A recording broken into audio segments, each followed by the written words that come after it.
Welcome to Washington Today on C-SPAN Radio for Tuesday, May 3rd, 2022. Supreme Court confirms the draft majority opinion overturning the Roe v. Wade decision guaranteeing the right to an abortion that was published Monday night by a news organization is authentic. But the Supreme Court emphasizing it is still a draft and does not represent a decision by the court or the final position of any member on the issues in the case. Chief Justice John Roberts calling the leak of the opinion a betrayal of the confidences of the court, intended to undermine the integrity of our operations, promising the work of the court will not be affected in any way, and there will be an investigation into the source of the leak. President Joe Biden and Congressional Democrats expressing some outrage at the possibility of the constitutional right of an abortion going away. Senate leaders planning a vote to put that right into law next week. And the president warning that other rights may be at risk. We'll talk about all this with Bloomberg Senate reporter Stephen Dennis, how the abortion issue will play out perhaps in an election year, and why some Republicans, long wanting this decision, are now shying away from talking about it directly. Also today, President Biden visiting a weapons factory in Alabama, urging Congress to pass his request for an additional $33 billion in aid to Ukraine to help them in their war against Russia. Secretary of State Antony Blinken on World Press Freedom Day, targeting Russia's crackdown on journalists who are critical of the Kremlin. And NASA Administrator Bill Nelson pushing for a change in the way the U.S. government pays some private companies that will help get Americans back on the moon in an effort to save taxpayer money. And now to the Supreme Court. The protests that started Monday night continued into Tuesday morning outside the court on the steps. This after Politico published what it said was an initial draft of a majority opinion written by Justice Samuel Alito that would overturn the 1973 Roe v. Wade decision that affirmed a constitutional right to an abortion, and the 1992 decision, Planned Parenthood v. Casey, that largely maintained that right. In the opinion, Alito writes it is time to heed the Constitution and return the issue of abortion to the people's elected representatives. The case involves a Mississippi law that restricts abortion, Dobbs v. Jackson Women's Health Organization. The oral argument was in December, and a final public decision still not expected until at least June. Supreme Court Office of Public Information releasing a statement today that begins, yesterday a news organization published a copy of a draft opinion in a pending case. Justices circulate draft opinions internally as a routine and essential part of the court's confidential deliberative work. Though the document described in yesterday's report is authentic, it does not represent a decision by the court or the final position of any member on the issues in the case.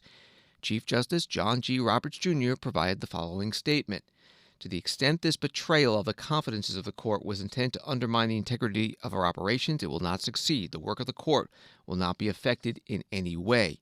We at the court are blessed to have a workforce, permanent employees and law clerks alike, intensely loyal to the institution and dedicated to the rule of law. Court employees have an exemplary and important tradition of respecting the confidentiality of the judicial process and upholding the trust of the court. This was a singular and egregious breach of that trust that is an affront to the court and the community of public servants who work here. I've directed the marshal of the court to launch an investigation into the source of the leak. That's the end of the full statement from the Supreme Court. President Joe Biden asked about this as he flew out of Joint Base Andrews in Maryland. Roe was correct because there's a right to privacy. There can be limitations on it, but it cannot be denied. Do you think this leak has irreparably changed the court?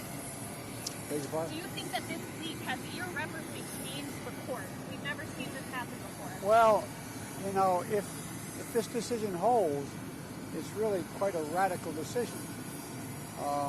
And again, the underlying premise, and again, I've not had a chance to thoroughly go into the report, the decision. But it basically says all the decisions related to your private life, who you marry, whether or not you decide to conceive a child or not, whether or not you can have an abortion, a range of other decisions, whether or not how you raise your child. What does this do?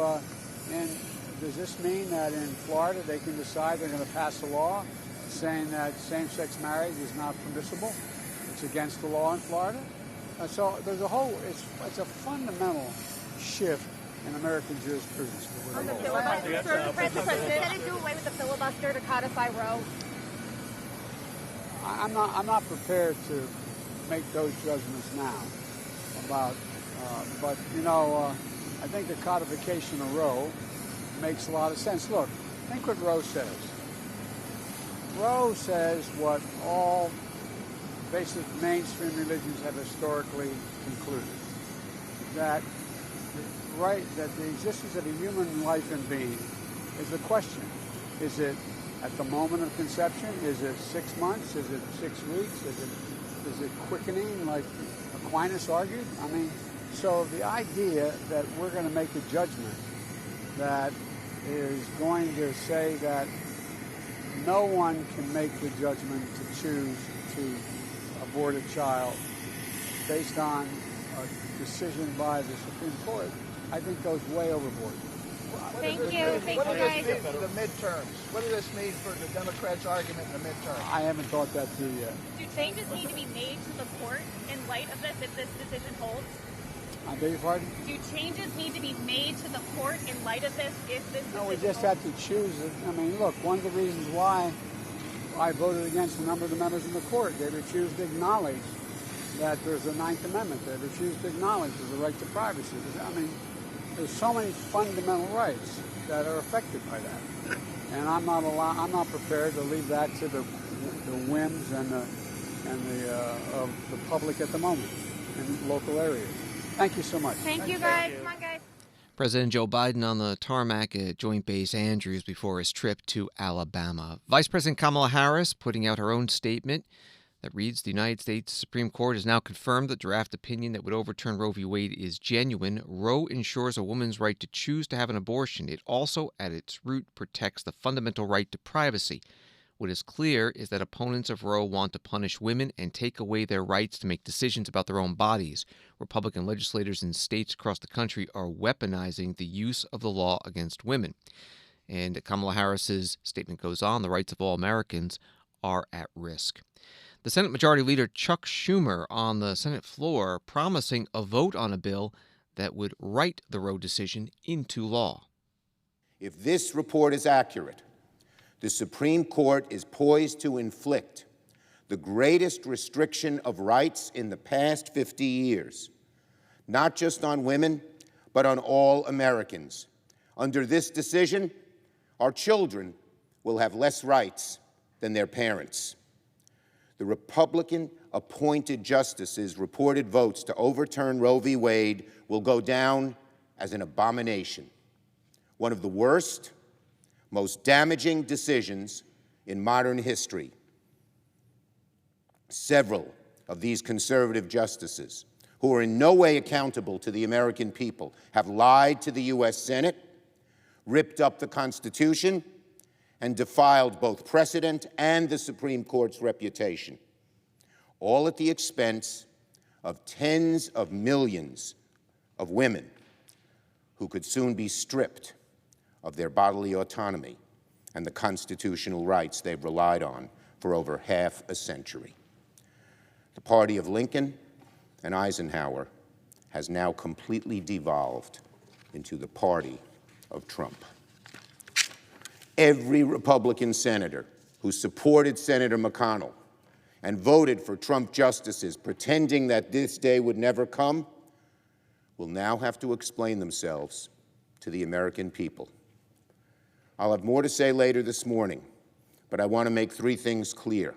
First, now that the court is poised to strike down Roe, it is my intention for the Senate to hold a vote on legislation to codify the right to an abortion in law.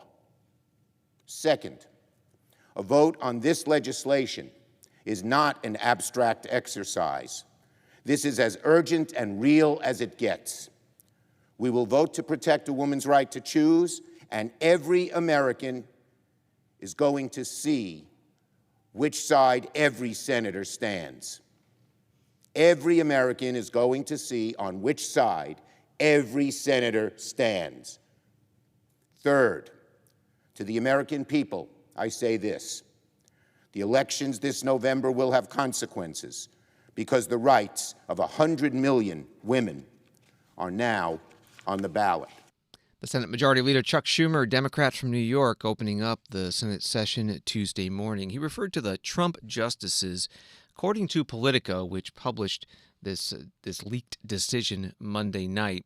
A person familiar with the court's deliberations said that the four of the other Republican-appointed justices, Clarence Thomas, Neil Gorsuch, Brett Kavanaugh, and Amy Coney Barrett, had voted with Alito in the conference held by the justices after hearing oral arguments in December, and that lineup remains unchanged as of this week, and they are on this decision. It's Gorsuch, Kavanaugh, and Barrett, who were appointed by former President Donald Trump. The Political article goes on. The other three Democratic-appointed justices, Stephen Breyer, Sotomayor, Elena Kagan, are working on one or more dissents, according to the person talking to Politico. And how Chief Justice John Roberts will ultimately vote and whether he'll join an already written opinion or draft his own is unclear.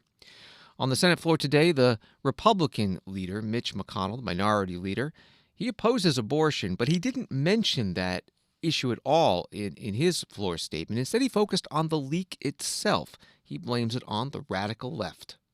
Somebody, likely somebody inside the court itself, leaked a confidential internal draft to the press, almost certainly in an effort to stir up an inappropriate pressure campaign to sway an outcome.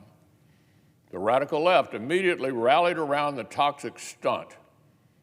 The cheerleaders for partisan court packing applauded what they suggested was the work of, quote, a brave clerk, making a last-ditch Hail Mary attempt to cause a political firestorm and cause the court to reconsider. Liberals want to rip the blindfold off Lady Justice. They want to override impartiality with intimidation. They want to elevate mob rule over the rule of law. The same political movement that used a leak to move up the timeline of Justice Breyer's retirement process is trying to use yet another leak to make the court less secure and less impartial. Never before in modern history has an internal draft been leaked to the public while the justices were still deciding a case. Never before. Whoever committed this lawless act knew exactly what it could bring about. Senate Republican leader Mitch McConnell from Kentucky on the Senate floor today. Senator Joni Ernst, Republican from Iowa, is in the Senate Republican leadership. She got interviewed by Newsmax today and did mention the underlying issue, abortion, but also talked about the leak. And this is a decision that we have been waiting on anxiously. However, this is not the way we anticipated we would hear the news. This leak is absolutely abhorrent.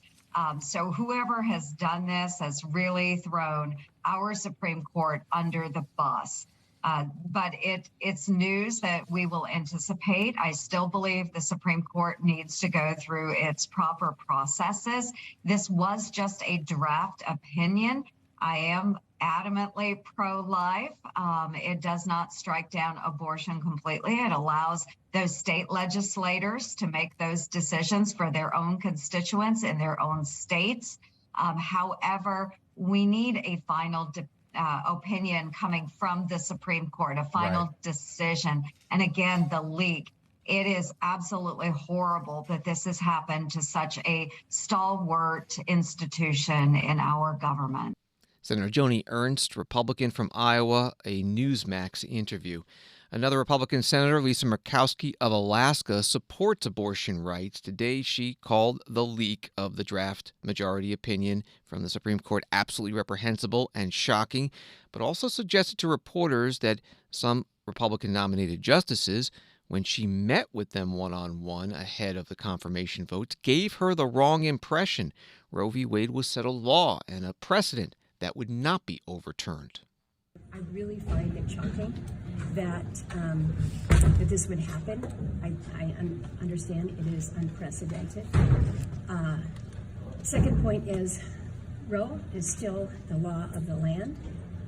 We don't know the direction that this decision may ultimately take, but if it goes in the direction that this leaked copy has indicated, I will just tell you that it rocks my confidence in the court right now. Senator Lisa Murkowski speaking with reporters in a hallway of the Capitol building. Another Republican senator who supports abortion rights, Susan Collins of Maine, putting out a statement that reads, if this leaked draft opinion is the final decision and this reporting is accurate, it would be completely inconsistent with what Justice Gorsuch and Justice Kavanaugh said in their hearings and in our meetings in my office.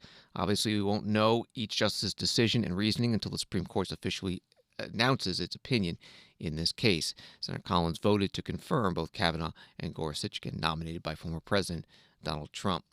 Senator Patty Murray, Democrat of Washington State, is the Assistant Majority Leader, highest-ranking Democratic woman in the Senate leadership. She spoke at a Senate Democratic news conference on the steps of the U.S. Capitol building in support of the constitutional right to an abortion and against this leaked draft opinion that, if it becomes the final opinion, would overturn it.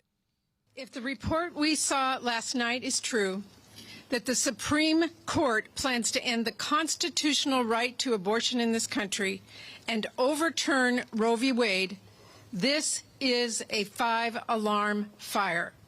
It is exactly the kind of dangerous outcome I have been warning about and was always the goal of Republicans.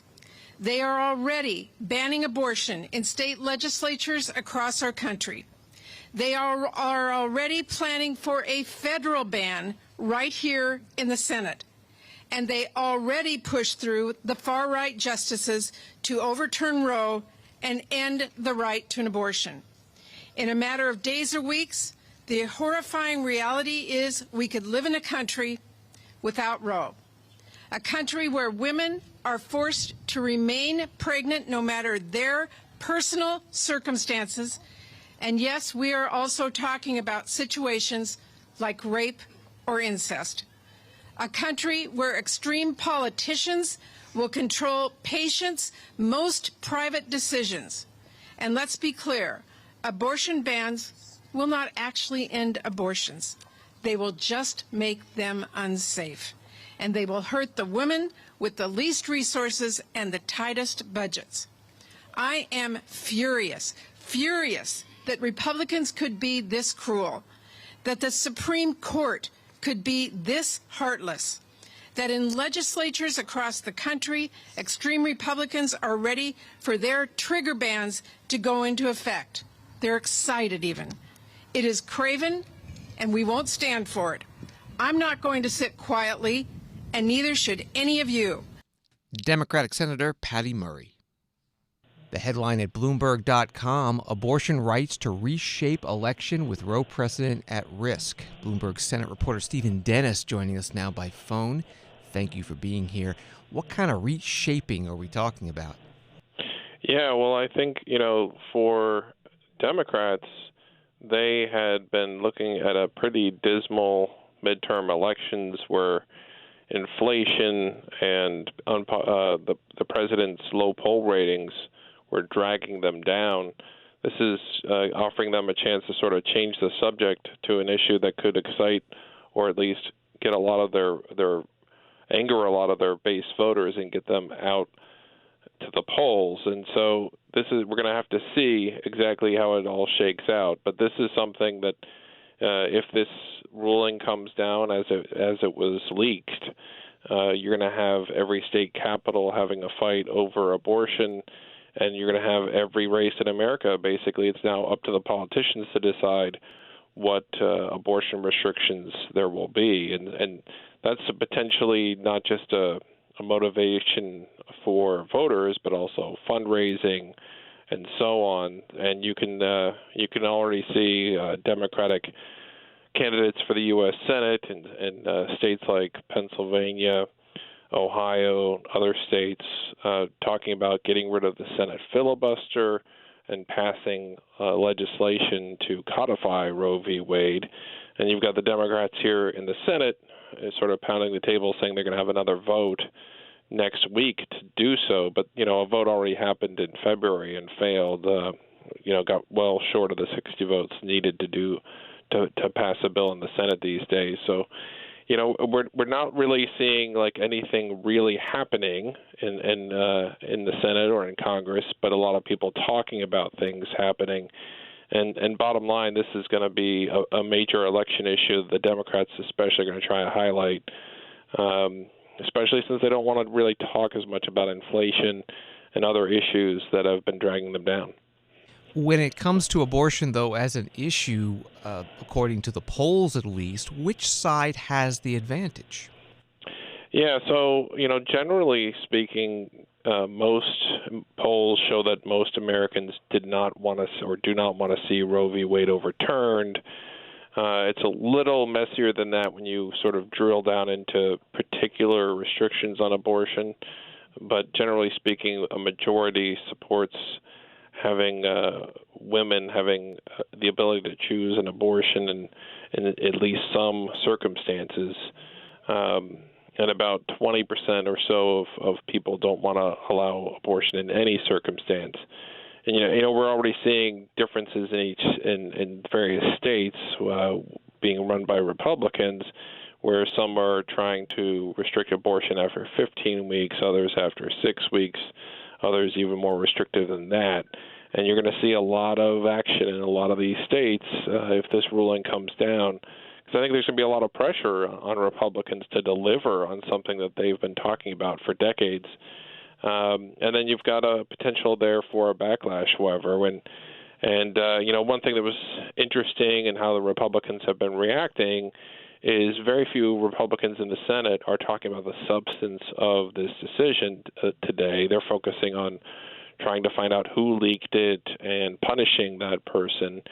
I think it's a little less comfortable for them to be talking about an issue that is not really what they want to be focusing on this year. They want to be focusing on inflation. They want to be making the election a referendum on Joe Biden and not about an agenda that the Republicans have been pushing.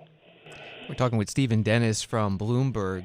Justice Samuel Alito's draft opinion, as it was published, suggests that abortion as an issue belongs in the public debate to be worked out by a Democratic, small d, give and take. And yet, as the reaction is coming through, does it sound like either side is up for compromise? Yeah, so one thing that's sort of a very Senate kind of a story is, Susan Collins and Lisa Murkowski are both supporters of Roe v. Wade. They both feel like they were that if this decision comes down, that they've been misled by multiple justices, including Brett Kavanaugh and Neil Gorsuch. So they're being pretty tough on those justices that they helped put on the court. At least Collins voted for Kavanaugh and Gorsuch. Murkowski voted against Kavanaugh, but not over abortion. I think what they are proposing is a slightly different way to codify Roe, or a different way to codify Roe and abortion rights that would be more narrow than what the Democrats are talking about. And theoretically, you could get to about 50 or 51 votes for a narrow bill like Collins and Murkowski support. But of course, in the Senate, 60 votes is the threshold, not 50, not 51. And so you have them saying that they'll back this bill, but it really doesn't matter unless they would also be willing to change the Senate filibuster rule so that you could pass bills with a simple majority. And they're still not willing to do that. And the other person not willing to do that is a key supporter of abortion rights is Kyrsten Sinema of Arizona. And so she is getting blowback from Democrats over her stance against changing the filibuster rule. Alexandria Ocasio-Cortez called her out.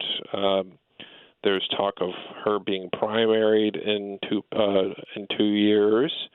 And, I think she was already likely to face a primary over her role in shrinking and ultimately the defeat of the Build Back Better legislation last year without even a vote.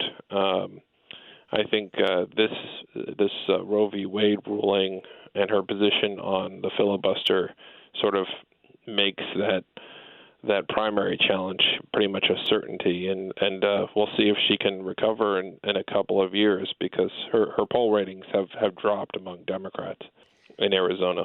Stephen Dennis covers the Senate for Bloomberg. Find his stories at Bloomberg.com, and on Twitter, he's at Stephen T. Dennis. Thank you very much. Great to be here. And Stephen Dennis's article includes this: 16 states and the District of Columbia have the right to obtain an abortion enshrined in law, according to the Guttmacher Institute, research organization that supports the right to an abortion. But more than 20 states have laws already on the books that would ban some or all pre-viability abortions once Roe is overturned. Washington Today continues in a moment. There's been much more recognition of the historic contributions of America's First Ladies in recent years.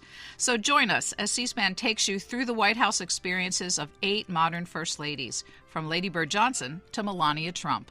Using material from C-SPAN's award-winning biography series, First Ladies, and source material from the C-SPAN video library, you'll hear these first spouses talk about the issues important to them while in the White House. First Ladies in their own words. Find it wherever you listen to podcasts.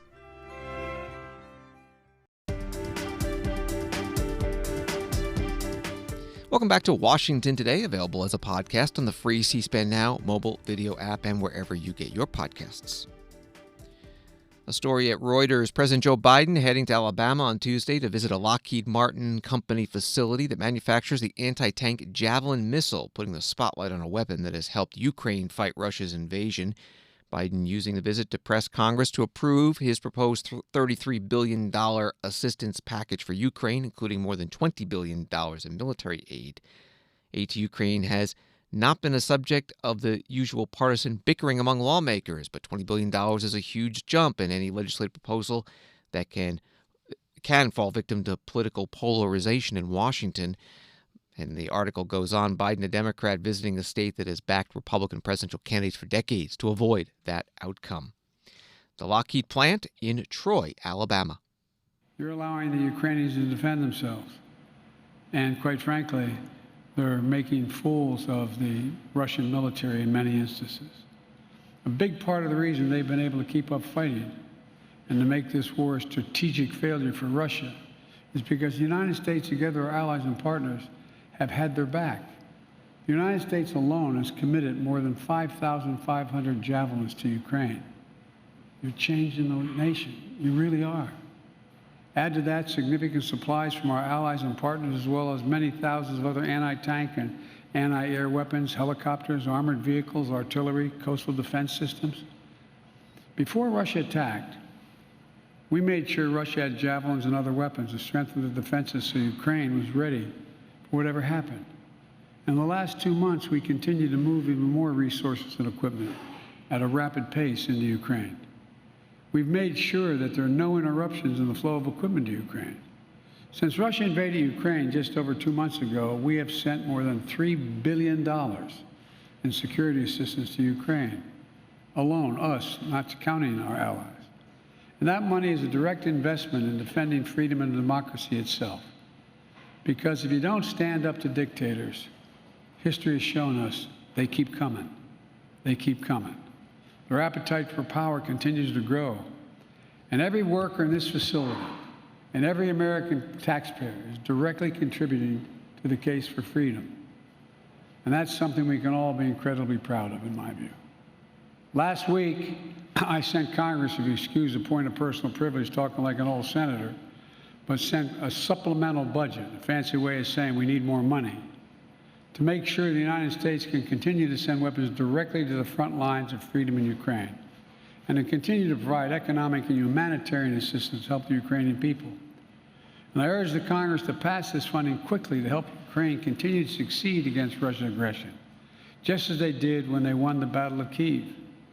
And to make sure the United States and our allies can replenish our own stocks of weapons to replace what we've sent to Ukraine. As I said from the beginning, this fight is not going to be cheap. But caving to aggression would even be more costly. We either back the Ukrainian people as they defend their country, or we stand by as Russia continues its atrocities and aggression. I know what the answer is, and I think you all do too. President Biden at the Lockheed Martin weapons factory in Troy, Alabama today. An article at thehill.com, Democrats are mulling whether to link further Ukraine assistance with coronavirus aid as a way out of an entrenched stalemate with Republicans. Democrats are eager to pass President Biden's latest Ukraine assistance request quickly, bringing it up in the Senate as soon as next week, but using that aid as a vehicle for the stalemated $10 billion coronavirus package has the backing of both the White House and House Speaker Nancy Pelosi. Today, the Senate Republican leader Mitch McConnell reiterating he does not support that approach. I want to reiterate to the administration, the way to get relief to Ukraine quickly is for the Ukraine package to move by itself. There is overwhelming bipartisan support for getting the Ukrainians as much help as they need as quickly as possible. For that to happen here in the Congress, that package needs to be moved all by itself without the other extraneous issues that we've been debating related to Title 42 and additional help for therapeutics. Senate Republican leader Mitch McConnell at a news conference with other Senate Republican leaders that Title 42, referring to immigration and the COVID-19 era restriction on immigration that was due to go away at the end of this month, but a court has now put that on hold. The Republicans have been saying that they will not pass the COVID aid package without getting at least an amendment vote dealing with retaining Title 42. Senate Democratic leaders holding a separate news conference today. Majority Leader Chuck Schumer giving an update on his plans for these two bills, aid for Ukraine and aid for COVID. Separate topic on COVID and Ukraine. Do you intend to pair those together? Have you made a decision on that? Look, we believe very strongly that we have to get both done. The Ukrainian people desperately need our help, and COVID relief it's a little, in a sense, this way. It may be abstract now, but when the next variant hits and scientists tell us 95% chance, and all of the great therapeutics are already bought up by other countries, the vaccines are bought up by other countries, and the American people don't have them, that's going to be a terrible, terrible thing. So we're urging our Republican colleagues not to stand in the way of COVID relief. We need to figure out the best way to get both done, and that's what we're going to try to do in the next few weeks. That's the Senate Majority Leader Chuck Schumer. Associated Press reporting from Ukraine, Russian forces Tuesday began storming the steel mill containing the last pocket of resistance in Mariupol. Ukraine defenders said just as scores of civilians evacuated from the bombed-out plant over the weekend reached safer territory and recounted days and nights filled with dread from constant shelling. As the war now moves into a third month, the chair of the U.S. Joint Chiefs of Staff, General Mark Milley, testifying before Senate Appropriations Subcommittee today, saying this war is unlike anything he has ever seen. We are witnessing right now, as we sit here, the greatest threat to peace and security of Europe and perhaps the world in my 42 years in uniform. The Russian invasion of Ukraine is threatening to undermine not only European peace and stability, but global peace and stability that my parents and generations of Americans fought so hard to defend.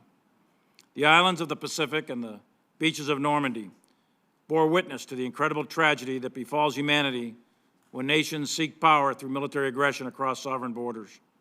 Despite this horrific assault on the institutions of freedom, it is heartening to see the world rally and say never again to the specter of war in Europe. Your military stands ready to do whatever is directed in order to maintain peace and stability on the European continent, a peace that ensures global stability and an international order where all nations can prosper in peace. We are also prepared and need to sustain our capabilities anywhere else in the globe, as well as with our priority effort being in the Asia-Pacific against the pacing challenge of the People's Republic of China. And in defense of our nation, we must maintain competitive overmatch in all the domains of war: space, cyber, land, sea, and air. Second place has no room in the geostrategic competition between us and our adversaries. General Mark Milley, chair of the Joint Chiefs of Staff, part of his opening statement before the Senate Appropriations Subcommittee on Defense, talking about the fiscal year 2023 defense budget request from the Biden administration. Sitting beside him, testifying, Defense Secretary Lloyd Austin. And Senator Dianne Feinstein, Democrat from California, asked the defense secretary about the long-term strategy in the U.S. helping Ukraine fight Russia. It's imperative that Russia not be allowed to get away with aggression and land grabs. And it seems that Ukraine, with the support of the United States, is really showing considerable strength on the battlefield. So I wanted to ask a quick question, if you can share with us what the end game is and what you hope to achieve.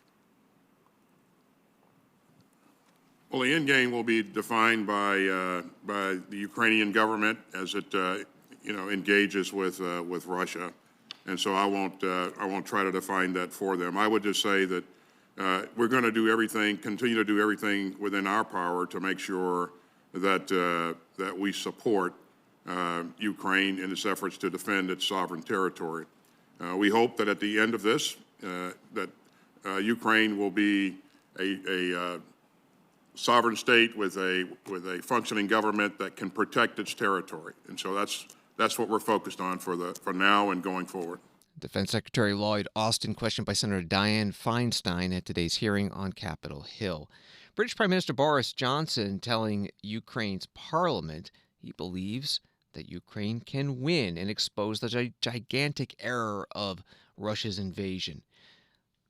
Boris Johnson also invoking Britain's wartime leader during World War II, Winston Churchill. Johnson, the first Western leader to address Ukraine's parliament since the invasion, did so virtually.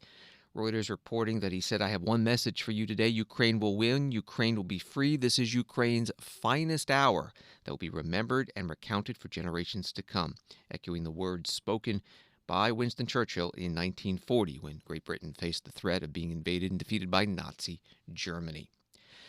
Top U.S. diplomat in Ukraine saying this week that the U.S. could reopen its embassy in Kyiv soon. The Charge d'Affaires saying during a press conference in Kyiv on Monday, the U.S. will still wait for determination by security professionals before any reopening. The U.S. embassy there has been closed since about 2 weeks before Russia's invasion, February 24th.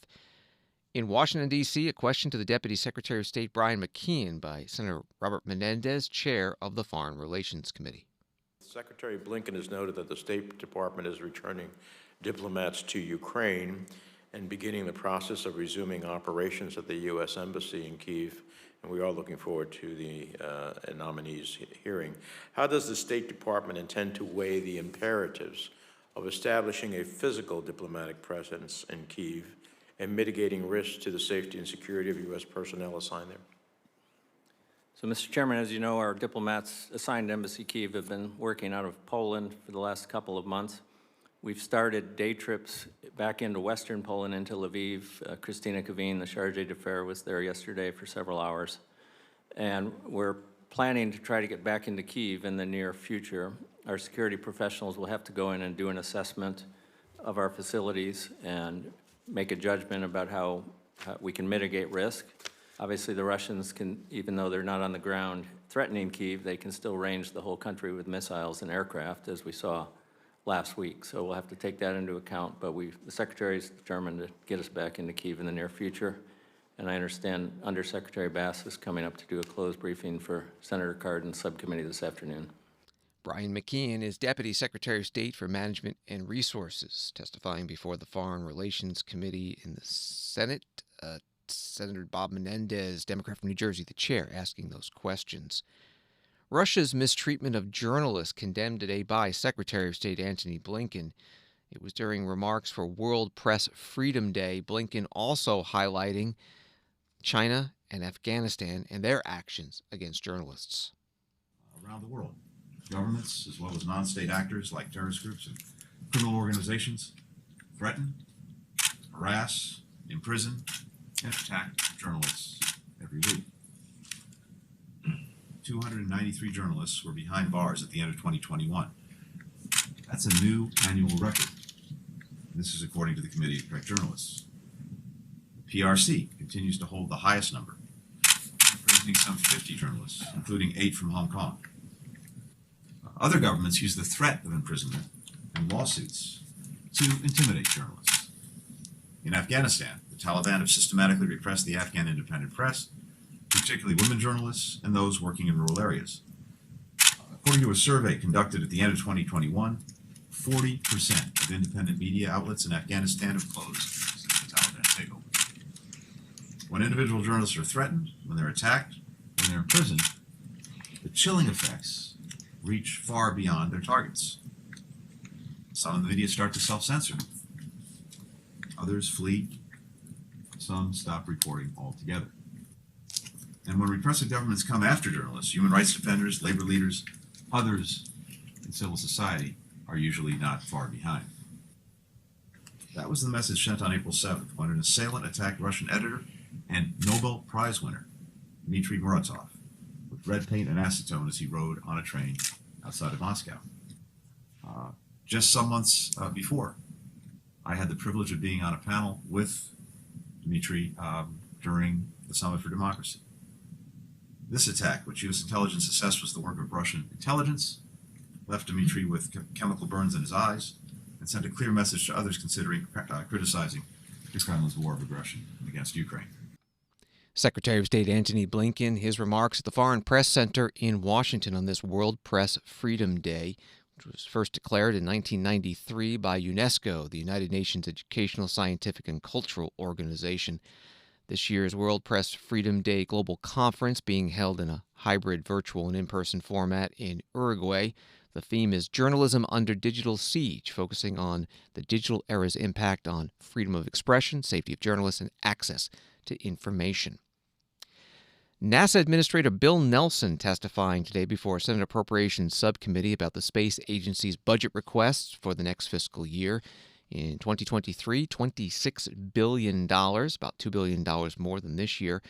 NASA has set a goal of putting humans back on the moon's surface by 2025, and Senator Jerry Moran of Kansas, the subcommittee's ranking Republican, asking Nelson what might stand in that way.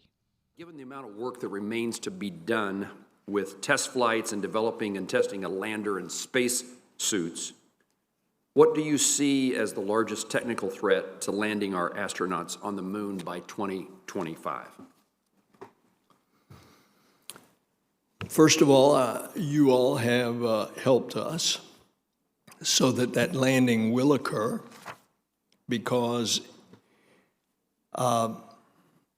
there have been indications, and we hope that you will consider favorably the President's request to start competition in a human lander. Now, as it turned out, the first competition, NASA simply did not have enough money to award for 2 landers. And by far the most economical of the 3 competitors was the one that was given the nod, SpaceX, for the first landing. That's a done contract. What we wanted to do, and what you all, the Congress, have made particularly clear to me through hearings all last year, and I happen to agree with you, is that you wanted competition for the ultimate lander.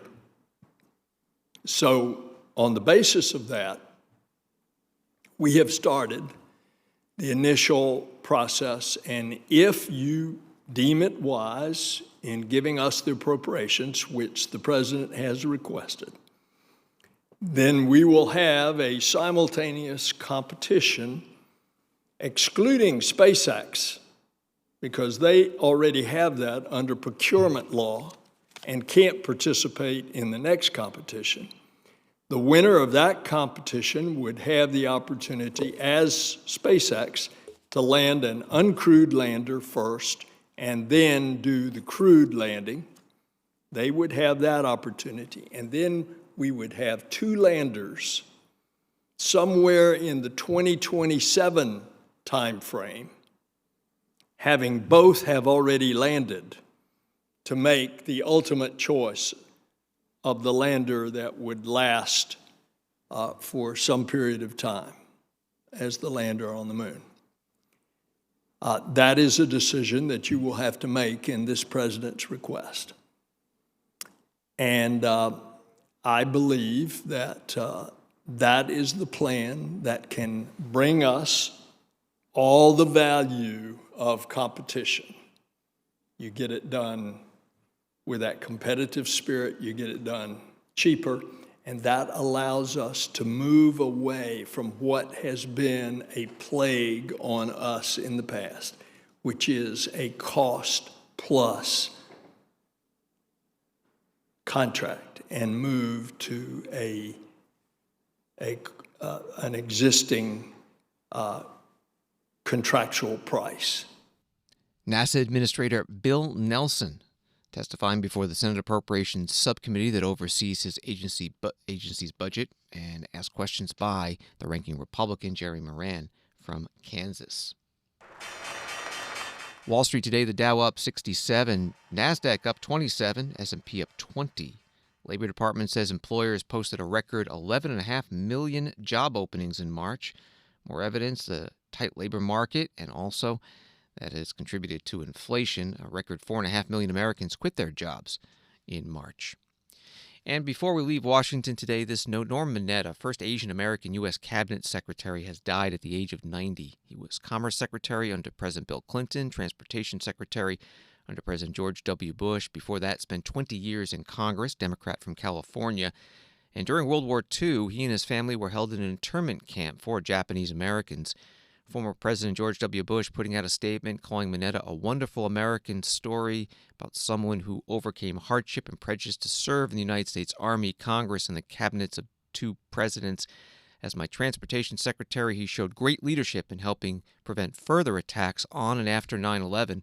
As I said when presenting him with the Presidential Medal of Freedom, Norm has given his country a lifetime of service, and he's given his fellow citizens an example of leadership, devotion to duty, and personal character.